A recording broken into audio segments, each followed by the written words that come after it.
Sadaka mtazamaji, tuko hapa na Aggrey na mamake ndani ya studio. Tulikuwa tunazungumzia kuhusiana na safari ya Aggrey ya masomo. Mbali na Aggrey pia na familia nzima kwa jumla. Tulikuwa tunasema kwamba ilifika wakati alikuwa anafukuzwa kila wakati. Ndio hiyo. Anakupigia simu anakuambia mama, nimeambiwa nirudi nyumbani. Sasa hiyo kitu hata hii kuwa inanipea morali kwa sababu mtoto anarudishwa, wadogo wake wanarudishwa. Mimi mwenyewe sina kazi, ni mtu tu wa kutafuta vibarua. Sasa ilifika mahali wakati alifanya form 3. Wakakuja nikangangana, wakakuja huku. Sasa nimetafuta nyumba hapa Dandora. Kangangana kapata mahali pa kukaa. So wakati walisherekea mambo ya Christmas tu kama kawaida, najikaza yani wasijua hata mama pia anafinyika kwa roho. Najipa moyo kabisa na nawaambia mnaona aje tunaweza fanya nini? Juu Christmas ndio hii. Sasa unajua nikiwaelezea hivyo wanafurahi, wanajua mama ako na na sasa hata sina hata sijui nitatoa wapi hiyo Christmas. Lakini sasa wakati walikuja nikawatoa nyumbani, kangangana tukasherekea hiyo Christmas.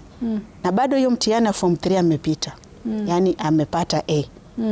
Cause kutoka tu form 1, form 2, form 3 ni A tu. Hajaipata chini ya hiyo. Nilikaa sana na Aggrey nikamwambia, mtoto wangu unaona aje maisha ya nyumbani huko imekuwa changamoto. Na mimi niko kwa hali ya kuwatafutia. Mimi sasa naona mfanye nini? Mkuje tu mkae na mimi. Ile kidogo tutapata tutakula tu.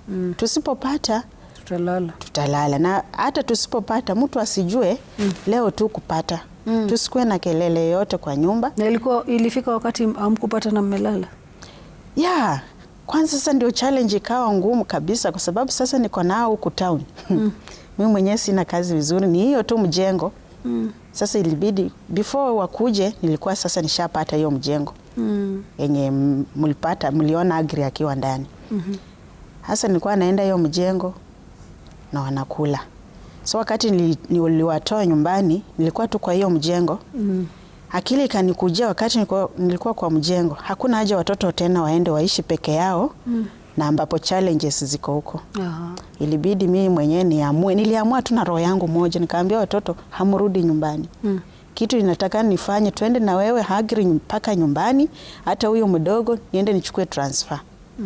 Watoto wakuja wafanye nini? Mkuje msome huku badala ya tena ya kurudi nyumbani. Yes, nilingangana nikatafuta pesa, nikaenda kwa huyo foreman wangu, boss wangu huyo, nikamwambia mimi niko hivi na hivi na naomba msaada kwako. Niko na watoto wanaingia shule na sina mali naweza shika. So naomba msaada kutoka kwa. Yes, alinikubalia na akanipea 1500. Hiyo 1500 ndio nilipiga mahesabu nikateremka na watoto. Kaenda kushughulikia mambo na transfer. Nikarudi. Unajua saa hiyo nimetoa watoto nyumbani na akili inanipea tu sasa. Yani ninashindwa nitapeleka shule gani. Na sijaomba hata nafasi shule. Lakini akili imeniambia twende watoto nyumbani. Ndio nilienda nikatoa watoto nyumbani nikakuja nao. Wakati nilifika huku juu Aggrey alikuwa na hizo report book zake. Pia huyo mdogo alikuwa pia anangangana juu msichana naye alikuwa huku. Ilibidi niende shule ya Dandora. Nikawaelezea nikawaambia mimi niko hivi. Kuna mtoto wa form 4.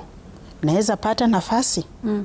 Wakaniambia ingawa hii wakati wa mwisho inakuanga ngumu. Lakini wewe leta mtoto. Nilitoka Dandora kama niko na furaha sana. Kwa sababu hawajanisumbua. Wamekubali mtoto. Kwa ajili matokeo yake yalikuwa mazuri. Hawajaona chochote. Bado. Juu ni mgeni. Wakaniuliza huyu mtoto alikuwa anasoma wapi? Nikawaelezea mtoto alikuwa anasoma mahali fulani. Sasa wakaniambia wewe kuja naye kesho. Na ukuje na hizo vitu zake zote paka birth certificate. Na unajua saa hii hawajaona chochote. Hawajui mtoto kama anapita ama hapiti. Lakini walifurahia tu mtoto wakati waliona mtoto. So kesho yake ikafika mimi nikaenda na mtoto. Wakati tu waliona vile mtoto anangangana kwa klasi, si kusumbuliwa. Hata si kusumbuliwa. Hakuitana kuja uone. Sasa unajua walikuwa wanaitana kwa maofisi, lakini sasa si mimi niko nje huwezi jua kama wako na furaha. Sasa unajua mimi ndani ya roho yangu najiuliza na huyu mtoto hata perform juu nimemtoa nyumbani. Juu results za nyumbani na huku hawezi linganisha. Huwa zinakuwa tofauti kiasi. Yes, kuna madam mwalimu anaitwa Mgoro. Yeye ndio ni mwalimu senior deputy. Ni senior deputy. Sasa wakati nilimpelekea hiyo, akaangalia akaniambia, wewe enda paka mahali wanayechukulia watoto ni pale. Yes, nilienda hapo, wakaangalia, wakaniambia leta hii, nikapeana. So wakati mtoto aliingia tu na hiyo siku, si tena ati niende nirudi kesho. Kwa class. Nilimwacha kwa class. Kaniambia tafuta uniform na hii. Na mimi nang'ang'ana na hawajui kuna mali niko na ugumu. Nimejipa roho kabisa. Yaani hata nikitembea wanajua huyu mama ako na pesa. Kumbe ni shida tupu. Sasa ilibidi mimi ning'ang'ane hivyo, mtoto akaingia. Lakini wakati alifanya tu first interview, principal aliambia mtoto, hakuna siku utalipa school fees. Oh really? Mimi nataka nisimame na wewe mpaka umalize shule. Kwangu ilikuwa furaha. Wakati mtoto alikuja kunielezea, nikamuuliza, unasema ukweli? Ama mimi ningoje paka tamu iishe ndio niamini? Juu sasa mimi naona ni kama hata si ukweli. Kwa zile changamoto Aggrey amepitia ni mingi. Na hakupata usaidizi mahali alikuwa anasoma. Yes. Wakati walifunga tamu ya kwanza, hapo ndio niliamini. Nikasema Mungu ameshanionekania Aggrey atamaliza shule. Kwa sababu hofu yangu ilikuwa ni Aggrey. Wacha wadogo bado wako mbali kiasi. Hofu yangu ilikuwa Aggrey. Nikasema mtoto anang'ang'ana hata achezi yani vile wenzake wanatembea wakijienjoy maisha ya familia. Aggrey masomo yake hajawahi kuwa na mastara. Yani sema tu tangu azaliwe. Watoto wangu hawajawahi kuwa na mastara ya maisha. Zawadi umepewa. Sasa nikaambia tu Mungu, hii ni zawadi ndio umenipe. Na wewe iongoze. Na mwenyewe unajua kitu umeweka ndani ya. Mimi ni mlezi tu. Niliambia Mungu mimi ni mlezi tu. Mimi sina uwezo wote. Mbali uwezo utoke wapi? Kwako. Yenyewe wamesimama na mtoto. Shule wamesimama na mtoto.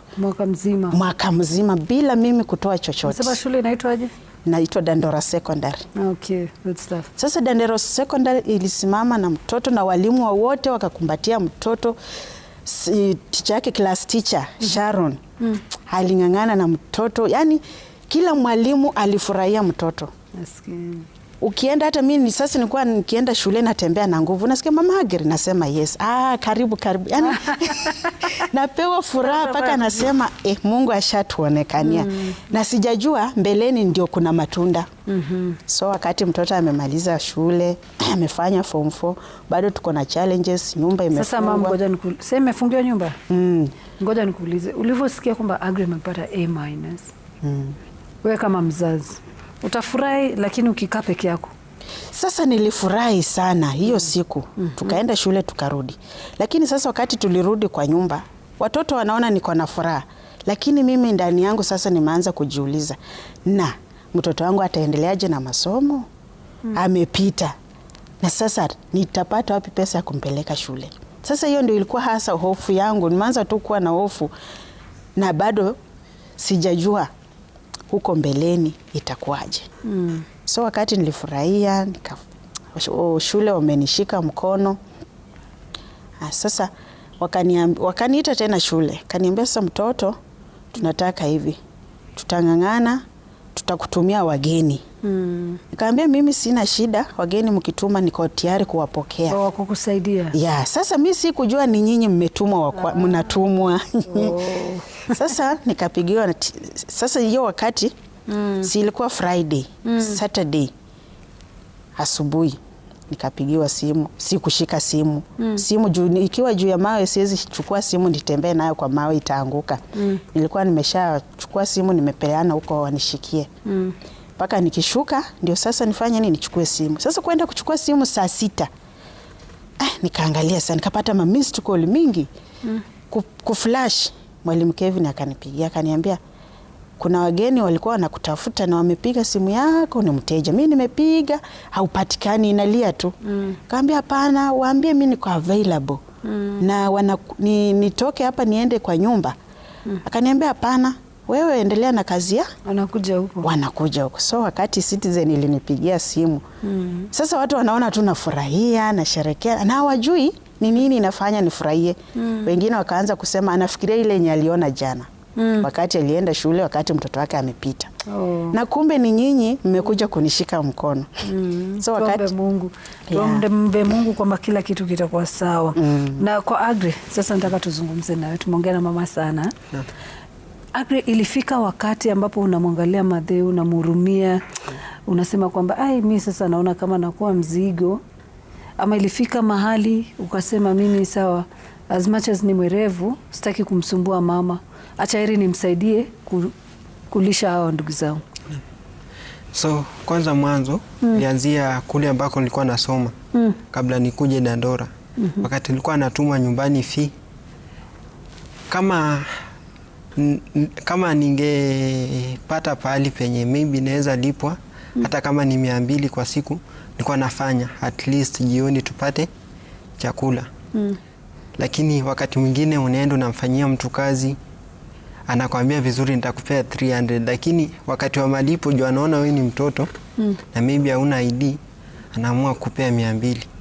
So ulikuwa unamwambia Matheu kwamba mimi nafanya vibarua? Nilikuwa nafanya, alikuwa anajua. Nilikuwa nafanya, lakini wakati nimefukuzwa niko nyumbani.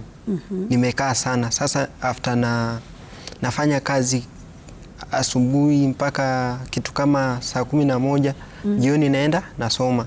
Na wangoja marafiki zangu kwa njia wananisaidia vitabu. Una copy notes? Na copy notes. Kama ni maths najaribu kurevise ndipo nielewe. Sasa hivyo ndivyo nilikuwa naishi kila siku, nafanya hivyo. After kumaliza form 3 nikaingia Dandora, bahati ya Mungu, after kufanya mtihani wa kwanza nikapita. Mr. Alfred Nyairo akanipeleka kwa principal Mr. Eutychus Thiongo, nikamweleza mambo kadhaa, akanielewa. Turudi nyuma kabla ufike Dandora. Katika ile shule ambayo ulikuwa unasoma, hali ilikuwaje? Unajua kwamba hauna mama, yuko mbali na nyinyi, wewe uko na ndugu zako wadogo na sister yako mkubwa, mko mnaishi aje? Maisha hayakuwa rahisi vile, sababu wakati mwingine mom hana pesa na at the same time umetumwa nyumbani fee. Sasa inabidi wakati kama huo mnavumilia, kama kuna kazi mimi na dada yangu mkubwa kama tunaweza fanya tufanye. Kama ni kuchuna chai huko, kuna kazi kama hizo tunaenda tunafanya. Sasa hivyo ndivyo tulikuwa tunafanya, lakini maisha hayakuwa rahisi vile. Ilifika time kwamba mko hata mmwambie mama kwamba hatuna chakula leo? Akasema tutaki kustress. Sababu hata ukimwambia mwenyewe hana pesa, na hata akipata hizo pesa unaona inafaa lipe rent huku penye tunaishi, na bado inafaa lipe school fee. Sasa wakati mwingine mnaona vitu kama chakula hivi, kitu kama sabuni ama kulipa stima, hata sisi wenyewe tunaweza ng'ang'ana. Na tulikuwa nafanya hivyo. Mama Aggrey, tukizungumza hivi, Aggrey anazungumza kana kwamba walikuwa wanaishi peke yao. Na relatives wenu? Yuko mmoja tu, sio wengi? Tuko watano. Ama ni kila mtu anaangalia maisha yake? Sasa kila mtu anaangalia maisha yake. Yes. Tuendelee Aggrey. Sasa tulikuwa tunaishi hivyo kila siku nini. Wakati mwingine napata nimekaa kitu kama mwezi nyumbani.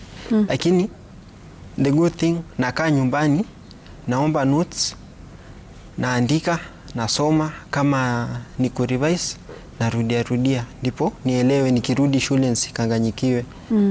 Na after kurudi shule bado nilikuwa nafanya vizuri. Na walikuwa wanashangaa na kuaje? Hata wengine walikuwa wananiuliza, kwani wewe unakaa nyumbani na bado ukikuja unatushinda mtihani? Hiyo ilikuwa kawaida, sababu nilijua hata nikikaa nyumbani niamue masomo, sina karo nini, acha tu nikae, hakuna haja, singejisaidia. Sababu ukiangalia penye nimetoka, maisha nini, hakuna mbinu nyingine kama sio kutia bidii masomoni. Maybe kama Mungu atajali siku moja nikaweze kusaidia familia yangu. But Aggrey, nini ndio ilikuwa inakupatia msukumo? Maanake ukiangalia watoto wengi tuseme umefukuzwa shule. Kwa wengine ilikuwa ni furaha. Mwanzo saa nyingine unaomba hata wewe mama asipate hiyo school fees, uendelee kukaa nyumbani. Lakini wewe ni kitu gani ambacho ulikuwa kinakupa msukumo unasema kwamba mimi sitaki? Mimi kwanza nilikuwa na nia ya kusomea engineering na nilifahamu kama sitatia bidii sitapita na sitafanya course yenye nataka. Sasa kila siku nilikuwa nawaza kama nitasoma nipite, maybe nitafanya hiyo engineering, Mungu akijali, hata kama hatuna pesa, maybe mlango unaweza funguka. Pia kumbuka nyumbani maisha ni magumu. Sasa nilikuwa naona badala ya kusumbua, heri nikazidi kutia bidii, maybe siku moja nikasaidia familia yangu. Sasa hiyo nia ya kusaidia familia, angalau siku moja akafurahi, sababu maisha yamekuwa makubwa magumu na shida kadhaa. Sasa matatizo kama hayo yanakwambia hapana, ukiendelea kuishi hivi hautafaulu. Sasa hakuna mbinu kama sio kutia bidii na kung'ang'ana. Naam, Aggrey, kuna tukio lolote ambalo umewahi kukumbana nalo kiasi cha kwamba lifanya wewe labda uweze kutaka kukata tamaa? Sema sasa too much. Wewe ni binadamu. Naam. Sana sana hapo pa kutumwa fee. Sababu unatumwa fee, unaenda nyumbani, unajua hata maybe hatuna chakula, mama ako kazi, pesa ni Saturday na hata hajalipa rent, bado inafaa afanye mambo kadhaa. Sasa unafika pali ukiangalia unaona hata sijui nafanya nini, sababu hakuna matumaini kama maybe utafanikiwa, sababu karibu kila pali ni shida. Kama ni huku shida nini. Sasa mambo kama yalikuwa wakati mwingine yananivunja moyo, yanani demoralize, lakini nilikuwa navumilia tu. Nitakuuliza swali ambalo wengi labda sijui watu watalichukuliaje, lakini kuna baadhi ya watoto saa ingine anafikiria sasa mimi nafanya nini? Like unauliza mama maswali magumu, imekuwaje? Mbona baba hayuko? Sisi tungepitia shida kama hizi. Je, umepata kumwambia mama mambo kama hayo? Mimi sijamuuliza, sababu hata vile alikuwa anafanyika nilikuwa naona mambo yote yenye kwa unasoma tu. Baba alikuwa anafanya nini, akipata pesa yuko, akishakosa anarudi, anakaa ni kama hajai kuwa na pesa. Sasa mimi nilikuwa naelewa, sababu mgogoro, mambo kama nyumbani vile alikuwa anafanyika, sisi tulikuwa tunaona, tulikuwepo. Sasa hivyo ndivyo tulikuwa tumezoea kuishi hadi vile tulitoka huko. Lakini imekufunza nini? Kwangu mimi imenifunza kama kwa familia maisha si rahisi vile, na wakati mwingine inafaa uvumilivu hata kama hakuna matumaini. Lakini inafaa uvumilivu, ingawaje mambo maybe ni magumu sana, nafaa kuvumilia.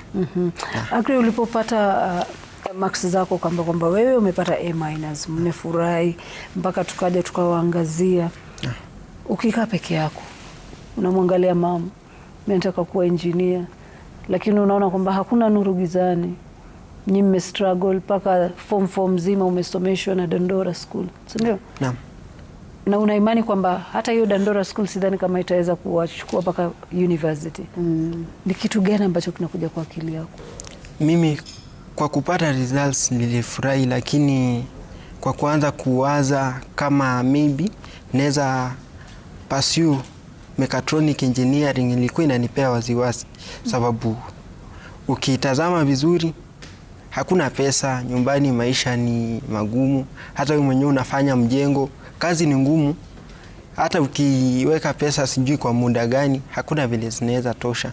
Sasa ukiangalia hivyo unaona kweli nimepita, lakini maybe nimepita tu, lakini hiyo course yenye nataka kufanya maybe sitafanikiwa kufanya, sababu hakuna pesa na hakuna mtu anaelewa, maisha yamekuwa magumu. Sasa mimi ilikuwa inanipea wasiwasi, sababu hata kama umepita, ndio umepita, lakini hakuna mbinu, hakuna pesa, ukiangalia huku nini, penye umetoka, penye huko, maisha ni the same. Sasa unaona maybe hakuna uwezo. Na the only hope kwako sasa ni kwa mjengo. Hapo ndipo tulikuwa tunafanya. Na labda uweze kuzungumza na mtazamaji, umwelezee kuhusiana na maisha yako, fungua roho yako. Una ndoto na unataka itimie. Ungependa kumwambia mtazamaji nini kwa wale ambao wanatazama Shajara kwa hivi sasa? Asante kwa watazamaji wote, naweza kueleza kuwa nimepitia changamoto kadhaa, maisha yamekuwa magumu hasa nilipokuwa nasoma, lakini hakukuwa na mbinu ila kuvumilia, na saa hizi nimeupita mtihani, lakini sijui kama hata nitasomea hiyo kosi yenye inafaa niende nikasome, sababu hakuna pesa. Familia ni hiyo mambo na ukosefu sababu ya majukumu mengi. Sasa kwa yeyote yule ambaye maybe anaweza kunisaidia kwa vyovyote vile, nitashukuru, sababu atakuwa amenisaidia pakubwa. Kwa chochote kile ambacho atanisaidia nacho, tashukuru sana.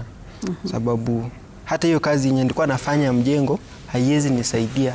Kazi ni ngumu, wakati mwingine mazingira yenyewe ni magumu, hata unaweza pata ugonjwa.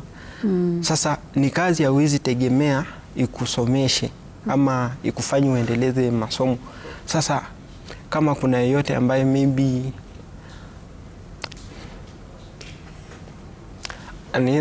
anaweza nisaidia, akaweze kunisaidia.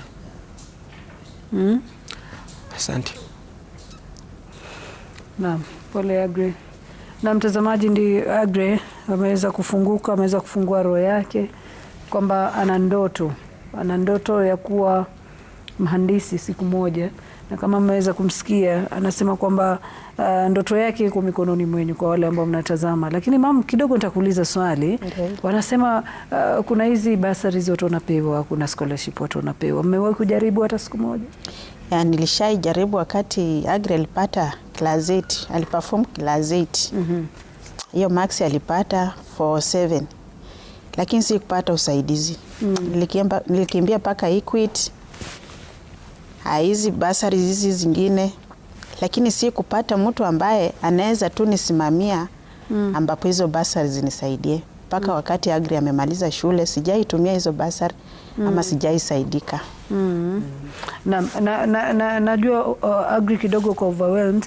Nataka mwelekezi wangu kidogo tuweze kucheza zile picha. Nataka Aggrey tueleze ni kitu gani ambacho kinaendelea, anafanya nini ndio aweze kujikimu kimaisha, alafu utatoa ombi lako la mwisho kwa mtazamaji siku hii ya leo. Na Aggrey, kama unavyoona mwelekezi wangu, naomba tucheze hizo picha. Sijui kama unaziona ukiwa hapo. Unaziona? Naam. Labda uelezee mtazamaji hiyo nyumba, mnaishi vipi hapo, unafanya nini kwa haraka tu? Hapo kwa hiyo nyumba ni penye tulikuwa tunaishi after tumefungiwa nyumba huko Dandora. Sasa mimi na ndugu zangu plus mom, alafu na shoshu, huko ndiko tulikuwa tunakaa. Alafu hapo pengine ni mjengo penye tunafanya kazi mimi na mama yangu. Naam. So una kazi ya kubeba ama kukoroga? Hapo kazi ni nyingi. Wakati mmoja anakupanga kubeba, mnabeba maybe slabs, kabro. Ama wakati mwingine unawekwa nyuma kuweka hizo materials kama sand kwa hiyo mixer. Sasa kazi ni nyingi hapo, na kazi sio rahisi vile, sababu kama una roho hata wakati mmoja unaweza sema achana hii kazi ili nipumzike nyumbani. Lakini sababu ya mahitaji na majukumu maybe unaona hakuna haja, acha niendeleze kazi hata kama ni ngumu. Naam. Na hayo ndo magwanda yako ya kazini unavaa? Okay, sawa. Na mtazamaji, ndio Aggrey, na hiyo ndio shule ambayo alisoma akamalizia kidato cha 4. Aggrey ndivyo alivyo kwa hivi sasa. Mtazamaji, hii ndio kazi anayofanya kwa hivi sasa. Anasema kwamba haba na haba hujaza kibaba, lakini kwake anasema as much as nataka kwenda university, kazi ya mjengo kidogo itakuwa ni changamoto kuu, lakini kwa mama pia itakuwa inampatia lishe ama kwa familia, si ndio? Lakini ndoto yako ni gani sasa Aggrey? Sasa hizi nina nia ya kupursue mechatronic engineering ama mechanical engineering. ndipo nikaweze kuisaidia familia yangu hata jamii, sababu leo nikisaidika nitakumbuka hata mimi nilitoka mbali. Sasa nafaa nisaidie mtu pahali. Naam. Mtazamaji, kumbuka kwamba ni muhimu sana tuweze kumsaidia, sio lazima lakini ni muhimu tumsaidie ni Aggrey. Manake tunapomsaidia Aggrey aende chuo kikuu itakuwa vizuri zaidi, hasa kwa wale ambao wako chini yako. Manake utakuta kwamba ndio Aggrey amepata A-, lakini kuna wale ambao labda hawakufaulu maishani. Utakuta kwamba wanamwambia kama ulipata A- wewe uko hapa na sisi tuko pamoja na wewe, kwa nini mimi nitie bidii? Ndio hiyo. Unaona? So tusiweze kukatisha wengine tamaa, wale ambao wako chini ya Aggrey, na sio familia ya Aggrey tu, familia nyingi kwa jumla. Tusiweze kuwakatisha tamaa, tuweze kumsaidia Aggrey, tumwenue. Na yeye pia siku moja anasema kwamba mimi nilikuwa na maombi na nikasema siku moja nitakuja kubadilisha familia yangu, nitakuja kubadilisha maisha na nitakuwa kielelezo kema katika jamii ya Dandora. Sio kila mtu anajua kwamba Dandora mtu anaweza kutoka na A-, lakini Aggrey ameweza kutuonesha kwamba inawezekana hata ukasomea wapi. Nambari ya simu mtazamaji, Jacqueline Aboko ambaye ni mama yake ni 0743883641, 0743883641. Kwa kile kidogo mtazamaji umejaliwa nacho, tusaidie mama Aggrey hapa pia kidogo leo aweze kutabasamu, aseme kweli nimepata mtoto ambaye atakuwa ni wa faida kwangu. Mama Aggrey, nakuuliza swali moja. Baba Aggrey anajua Aggrey amepass mtihani? Ndio, anajua, ametuona kwa runinga. Aka communicate? Bado. Lakini anaulizia tu. Najua huko ni maswali. Aha. Wajua wakati mwingine unaambiwa unapofanya kitu huwezi kujua baadaye hali itakuwaje. Na niko so sure kwamba mahali alipo anajutia. Ndio hiyo. Lakini kwa Aggrey usiingilie kati ugomvi wa mama na baba. Vile vile ni mama na yule pia vile vile ni baba, si ndio? Na mtazamaji, zungumza nami kupitia nambari ya rafa 22422. Naona jumbe ni nyingi, lakini nasisitiza tu nambari ya mama Aggrey ni 0743883641, 0743883641. Kwa yoyote yule angependa kumsaidia Aggrey, hiyo ndio nambari ya mama yake. Na pia kwa yule ambaye angependa kutoa ushauri na saa kwa mama Aggrey, mnaweza kumpigia mkazungumza naye. Mtazamaji, kwa hivi sasa napumzika kidogo, lakini kama nilivyokuarifu hapo awali ni kwamba nitakuwa na mgeni wa pili ndani ya studio. Amini usiamini, ni mama watoto wawili, lakini watoto wenyewe mtazamaji wamekuwa ni changamoto kuu. Kwa hivyo leo angependa usaidizi pia kutoka kwako mtazamaji, usiende pale.